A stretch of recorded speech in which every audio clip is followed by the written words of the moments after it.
अभी आपको बताएं कि डिस्ट्रिक्ट और तहसील अस्पतालों में शहबाज शरीफ दौर का न्यू मैनेजमेंट सिस्टम खत्म हो गया।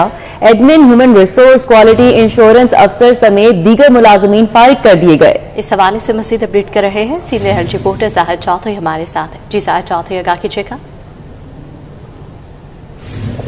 जी, शहबाज शरीफ की वज़ारत आला के दौर में जो एक मनसूबा शुरू किया गया था डिस्ट्रिक्ट और तहसील अस्पतालों में, जिसके तहत न्यू मैनेजमेंट सिस्टम जो है वो मुतारफ करवाया गया था PHQ THQ हॉस्पिटल्स में, और इसके तहत एडमिन अफसरान, human resource management, quality insurance, इसके अलावा जो है वो लॉ और दीगर शोबे जो है उसमें मुलाजमीन रखे गए थे, अफसरान रखे गए थे। और इन मुलाजमीन को, ये यंगस्टर्स जो है इनको कॉन्ट्रैक्ट के ऊपर ये मुलाजमत दी गई थी, और ये मुतबादल जो है वो एक मनसूबा न्यू मैनेजमेंट सिस्टम के तहत जो है वो लॉन्च किया गया था, जो कि मुतबादल था रवायती क्लैरिकल जो निज़ाम है उसकी मुकाबले में। लेकिन ये कामयाबी से चलता हुआ जो सिस्टम है ये गुज़श्ता 9 बरस से जो चल रहा था, अब महकमा सेहत व आबादी की जानिब से इस न्यू मैनेजमेंट सिस्टम को जो है वो खत्म कर दिया गया है। 30 जून के बाद इन मुलाजमीन की, जिनकी तादाद मजमूई तौर पर पंजाब में 1700 से ज्यादा है,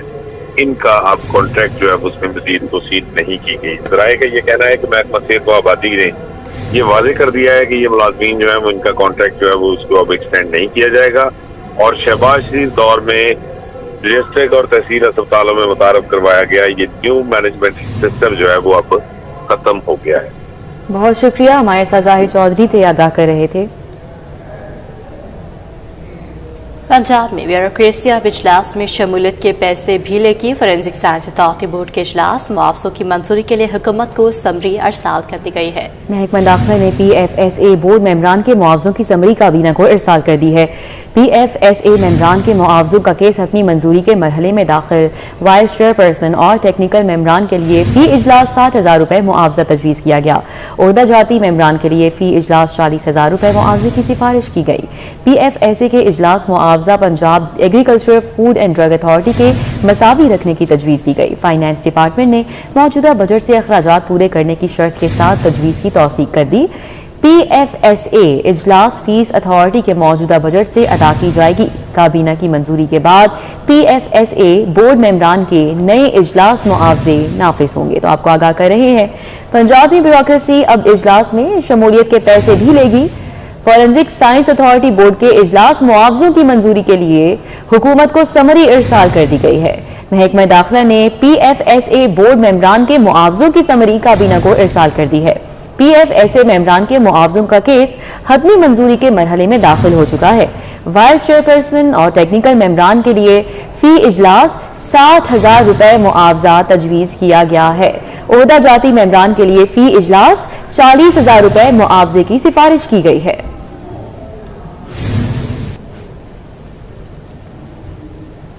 अभी आपको बताएं कि दरिया बरादरी और फ्लड प्रोटेक्शन मंसूबे के लिए कर्ज बहाल करने की मंजूरी।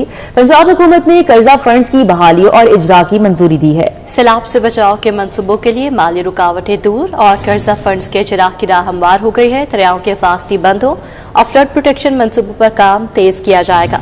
इस हवाले से मजीद अपडेट करेंगे अली राम हमारे साथ है। जी अली राम। फ्लड प्रोटेक्शन के लिए हुकूमत का एक कर्ज जो है वो अजरा के लिए बहाली के लिए मंजूर होना था, और इसके लिए PND बोर्ड ने बाकायदा हुकूमत से गुजारिश की है कि ये गैर मुल्की एक फंड है जो कि इस वक्त फ्रीज हो चुका है, उसको बहाल करवाया जाए। और इसके लिए PND बोर्ड ने ऑलरेडी मुतलका जोनल एजेंसी से रब्ता किया है कि ये फंड जो है वो बहाल किया जाए, और इसका मकसद ये है कि रिस्टोरेशन ऑफ एम्बैंकमेंट है जो जितने भी दरिया के किनारे हैं, और उसके साथ ही जो रावी का खास तौर पर जो रावी के किनारे उसको मजबूत जो है वो करना है। अब इसके लिए ये फंड जो है हुकूमत की मंजूरी से मशरूत था कि हुकूमत इसकी इजाजत दे, तो फिर महकमा जो है वो PND बोर्ड वो डोनर एजेंसी से रब्ता करेगा। रब्ता करने के बाद अब ये फंड बहाल करने की मंजूरी हुकूमत ने दे दी है, और इसके बाद ये फंड महकमा इरिगेशन, महकमा आपाशी और रावी अर्बन डेवलपमेंट अथॉरिटी है, उनको ये फंड दिए जाएंगे ताकि वो जो प्रोटेक्शन का काम है दरियाई कटाव को रोकने के लिए उसको मजीद मजबूत किया जा सके। जी बहुत शुक्रिया, हमारे साथ अली रामे थे, अपडेट कर रहे थे। प्राइवेट स्कूलों को गर्मियों की छुट्टियों के दौरान तमाम तालीमी सरगर्मियां मुकम्मल तौर पर बंद रखने की हिदायत की गई है। एजुकेशन अथॉरिटी लाहौर का प्राइवेट स्कूलों को छुट्टियों में ऑनलाइन या फिजिकल क्लासेस न लगाने का हुक्म जारी किया गया है। जुनेद रियाज हमारे साथ हैं, तफसीलात उनसे जानेंगे। जी जुनेद। प्राइवेट स्कूलों को गर्मी की छुट्टियों के दौरान तमाम तालीमी सरगर्मियां मुअत्तल रखने की हिदायत जारी कर दी है। इस हवाले से ऑनलाइन या फिजिकल क्लासेस भी नहीं ली जा सकेंगी और प्राइवेट स्कूलों में कोचिंग और दीगर तालीमी सरगर्मियां भी करवाने पर पाबंदी है। और इस हवाले से तमाम जो फील्ड अफसरान है उनको हिदायत कर दी है कि वो तालीमी इदारों का विजिट करें और इस हवाले से रिपोर्ट आज हर सूरत जो है वो पेश करें। और जो भी स्कूल तालीमी सरगर्मियां जारी रखेंगे उनको भारी जुर्माना या उनके लाइसेंस मंसूख कर दिए जाएंगे। जी जुनेद, आप हमारे साथ ही मौजूद रहिएगा। अभी आपको बताएं कि लाहौर में मुताबिद गैर रजिस्टर्ड प्राइवेट स्कूलों को रजिस्ट्रेशन के लिए हतमी नोटिस जारी किए गए हैं। हतमी नोटिस के बाद भी रजिस्ट्रेशन न करवाने पर 20 लाख रुपए तक जुर्माना आयद होगा। जुनेद रियाज हमारे साथ ही मौजूद है, इस हवाले से भी आगाह करेंगे। जी जुनेद। खस्ता हाल इमारतें स्कूल की जो गिरने के वाक़यात लाहौर में 2 पेश आए थे। उसके बाद डिस्ट्रिक्ट एजुकेशन अथॉरिटी ने गैर रजिस्टर्ड स्कूलों के खिलाफ कार्रवाई का आगाज़ किया था और इसी सिलसिले में फील्ड अफसरान जो कि डिस्ट्रिक्ट एजुकेशन अथॉरिटी के जो असिस्टेंट एजुकेशन ऑफिसर हैं और डिप्टी डीओज हैं, उनकी सरबराही में जो कमेटी बनाई गई थी उन्होंने स्कूलों का विजिट किया और जो गैर रजिस्टर्ड स्कूल थे उनको हतमी नोटिस मतलब फाइनल नोटिस जारी किए गए हैं और उनको कहा गया कि अपनी रजिस्ट्रेशन करवा लें। बसूरत दीगर उन्हें 20 लाख रुपए तक जुर्माना किया जा सकता है और कम से कम जुर्माना अगर किया भी जाएगा तो 3 लाख रुपए जुर्माना आयद किया जाएगा। और इसी वाले से CEO एजुकेशन लाहौर तारक महमूद का कहना है कि फौरी तौर पर जो है रजिस्ट्रेशन के लिए ऑनलाइन पोर्टल पर अप्लाई करें और उसके लिए बिल्डिंग फिटनेस सर्टिफिकेट लाजमी होगा जो कि किसी भी मंजूर शुदा इंजीनियरिंग काउंसिल के इंजीनियर से हासिल किया जा सकेगा। तो उसके बाद ही रजिस्ट्रेशन जो है वो जारी की जाएगी। इस हवाले से जिनको हतमी नोटिस जारी किए गए उसमें Rajput public high school, Pakistan foundation high school, Khawar academy and school, Arsalan grammar school को हतमी नोटिस जारी किए गए, जबकि Punjab model girls school, gold gate, rising star schools, Kanzul Iman school, इनको हतमी नोटिस जारी किए गए हैं। तो इनको कहा गया कि फौरी तौर पर अपनी रजिस्ट्रेशन अप्लाई करें, बासूरत दीगर इनको 20 लाख रुपए तक जुर्माना आयद किया जा सकता है। बहुत शुक्रिया जुनेद रियाज। हाई कोर्ट का बैंक सार्फिन का डाटा गैर कानूनी इस्तेमाल के हवाले से बड़ा फैसला सामने आया है। बैंक अकाउंट से रकम मुंतकिल करने के मुकदमे में 2 मुलजमान की दरख्वास्त जमानत पर फैसला जारी किया गया है। मुकदमे में गिरफ्तार बैंक मुलाजिम की जमानत मुसरद, सिम फ्रेंचाइज मालिक की जमानत मंजूर हो गई। जस्टिस तारिक सलीम शेख ने मुलजिमान की बाद अज गिरफ्तारी पर 19 सफ़हात पर मुश्तमिल फैसला जारी किया। हाई कोर्ट का बैंक सारिफिन का डेटा गैर कानूनी इस्तेमाल के हवाले से ये बड़ा फैसला है। बैंक अकाउंट से रकम मुंतकिल करने के मुकदमे में 2 मुलजमान की दरख्वास्त जमानत पर फैसला जारी किया गया है। इस हवाले से बात करेंगे, हमारे साथ मलिक अशरफ हैं। जी मलिक अशरफ, आगाह कीजिएगा। जी दोबारा बताना कौन से केस के। मलिक अशरफ, हाई कोर्ट का बैंक सारिफिन का डेटा गैर कानूनी इस्तेमाल के हवाले से बड़ा फैसला सामने आया है, क्या फैसला जारी किया गया है?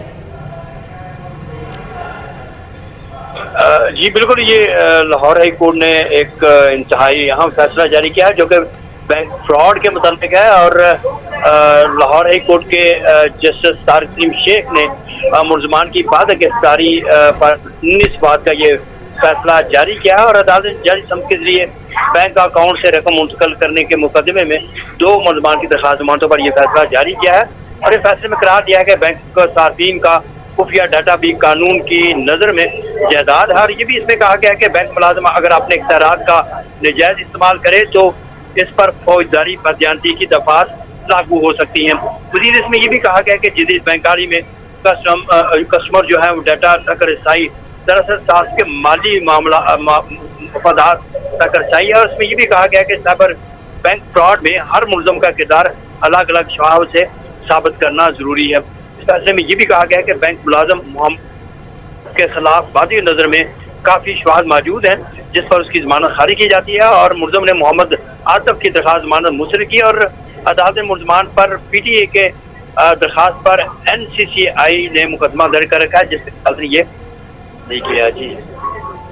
जी मलिक अशरफ, हाईकोर्ट ने 4 डिस्ट्रिक्ट एंड सेशन जजेस के तबादलों का नोटिफिकेशन भी जारी किया है। इस हवाले से बेगा कीजिएगा, किस किस का तबादला किया गया है? जी बिल्कुल, chief justice Lahore high court की मंजूरी के बाद 4 डिस्ट्रिक्ट एंड सेशन जजेस के तबादले हुए हैं। जो जिनके तबादले हुए हैं उनमें सेशन जज हैं एडिशनल सीनियर रजिस्ट्रार हैं हाई कोर्ट रावलपिंडी के मोहम्मद नईम सलीम, उनको तब्दील करके उन्हें डिस्ट्रिक्ट एंड सेशन जज बहावलपुर तैनात किया गया है। तरह मोहम्मद हारून खान है, उन्हें टोबा टेक सिंह से तब्दील करके उन्हें डिस्ट्रिक्ट एंड सेशन जज फैसलाबाद तैनात किया गया है। और तकर्री के मुंतज़र सैयद अली इमरान इन्हें डिस्ट्रिक्ट एंड सेशन जज टोबा टेक सिंह तैनात किया गया है। सैयद अली इमरान जो है वो लाहौर में भी डिस्ट्रिक्ट एंड सेशन जज रह चुके हैं। इस तरह चौथे जो डिस्ट्रिक्ट एंड सेशन जज जिनका तबादला हुआ वो जज स्पेशल कोर्ट सेंट्रल हैं गुजरात के मोहम्मद सलमान, उनका तबादला करके उन्हें सीनियर एडिशनल के साथ Lahore high court Rawalpindi bench तैनात किया गया है। चारों डिस्ट्रिक्ट सेशन जज को हिदायत की गई है को 10 अगस्त 2026 तक नई तैनाती का चार्ज संभालें। जी मलिका शेफ अपडेट कर रहे थे, बहुत शुक्रिया आपका। Green Town block B sector D2 का पार्क बदहाली का शिकार है। पार्क के तरह हिफाजती जंगले गायब हैं और शहरी खासे परेशान हैं। क्या मुतालबात कर रहे हैं, बता रही हैं मरियम मस्तर। जी मरियम।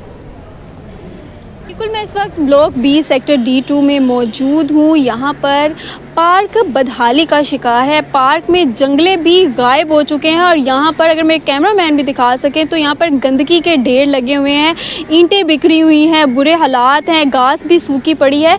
लेकिन इंतज़ामिया की जानिब से फ़िल वक्त अभी तक पार्क को ठीक नहीं किया गया। पार्क में से गंदा पानी भी नहीं निकाला गया, जिसकी वजह से ताफून फैला हुआ है। और यहाँ के जो इलाका मकीन है वो भी काफ़ी ज़्यादा परेशान है, क्योंकि रात के औकात में यहाँ के इलाका मकीन पहले बाहर निकलते थे, बच्चे भी निकलते थे खेलने के लिए, लेकिन वो अभी घर में महसूर होकर रह चुके हैं। इलाका मकीनों की जानिब से ये भी कहा जा रहा है कि एक पार्क है और यही इतनी बुरी हालत है, इतनी बुरी हालत का शिकार है, इसको ठीक नहीं किया जा रहा। इंतज़ामिया को भी कई बार कहा है कि इस पार्क को ठीक किया जाए, लेकिन कोई इकदाम नहीं किया जा रहा। यहाँ के जो इलाका मकीन है उनकी जानिब से अपील की जा रही है कि जल्द से जल्द इस पार्क को ठीक किया जाए, हिफाजती जंगले लगाए जाएँ और इसके साथ यहाँ पर बच्चों के खेलने के लिए झूले भी लगाए जाएं ताकि बच्चे बआसानी इस पार्क में खेल सकें। ठीक है, बहुत शुक्रिया मरियम। आज 14 अगस्त की आमद है। शहर भर में जश्न आज़ादी की तैयारियां अरूज पर है। ठोकर न्याज पिक चौक पर बड़ा स्टॉल सज गया है और खरीदारों का रश बढ़ गया है। बच्चों के कपड़े, फ्रॉक, शर्ट्स, कौमी परचमों की खरीदारी जारी है। सब्ज और सफेद गुब्बारों, झंडियों और कौमी परचम की मांग में भी इजाफा हो गया है। घर की छत पर लगाने के लिए झंडे की डिमांड में भी इजाफा हो गया। तो 14 अगस्त की आमद है और शहर भर में जश्न आज़ादी की तैयारियां उरूज पर पहुंच चुकी हैं। कैसी तैयारियां चल रही हैं शहरियों की, बात करेंगे उस्मान खादिम कंबो से। जी उस्मान। 14 अगस्त में चंद ही रोज़ बाकी हैं और यौम आज़ादी की सेलिब्रेशंस के लिए, उसकी खुशियां मनाने के लिए भरपूर अंदाज में तैयारियां जारी हैं। शहर भर में जगह जगह स्टॉल सज गए हैं, दुकानों के ऊपर सामान ले आए हैं।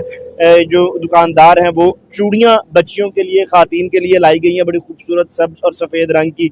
बड़े खूबसूरत किस्म के कपड़े जो हैं वो यहाँ पे आप देख सकते हैं, कैमरामैन टीपू आपको दिखा सकते हैं कि लाए गए हैं। खातीन के कपड़े मौजूद हैं, बच्चों के कपड़े मौजूद हैं, सब्ज और सफ़ेद रंग की फ्रॉक्स हैं, शर्ट्स हैं, शलवारें, कमीज़ें हैं, वेस्ट कोटें बच्चों के लिए सब्ज रंग की यहाँ पे फ़रोख्त के लिए पेश की गई हैं। इसी तरह से पाकिस्तान के झंडे वाले बैजेस हैं बड़े खूबसूरत जो यहाँ पे पेश किए गए हैं फ़रोख्त के लिए। हेयर बैंड्स बच्चियों के लिए यहाँ पे फ़रोख्त के लिए पेश किए गए हैं। ख़ास तौर पे जो सबसे ज़्यादा डिमांड होती है 14 अगस्त की तैयारियों के लिए वो कौमी परचम की होती है, बड़े झंडे की होती है। हर कोई अपने घर की छत पे बड़े से बड़ा झंडा रस्म करना चाहता है और इसके साथ ही घर में और गलियों में सजावट के लिए कागज़ की बनी हुई जो परचम होते हैं वो लगाए जाते हैं, झंडियाँ लगाई जाती हैं, सब्ज रंग की कैप्स, टोपियाँ खरीद रहे हैं ताकि 14 अगस्त को यौम आज़ादी भरपूर अंदाज में मना सकें। और भरपूर अंदाज में तैयारियाँ जारी भी हैं और नौजवान और बच्चे ये कहते हैं कि 14 अगस्त को वो यौम आज़ादी का जो उनका दिन है वो भरपूर अंदाज में मनाएंगे, शहर में निकलेंगे, लोगों से मिलेंगे और भरपूर अंदाज में जश्न मनाया जाएगा। उस्मान खादिम कंबो अपडेट कर रहे थे, बहुत शुक्रिया आपका।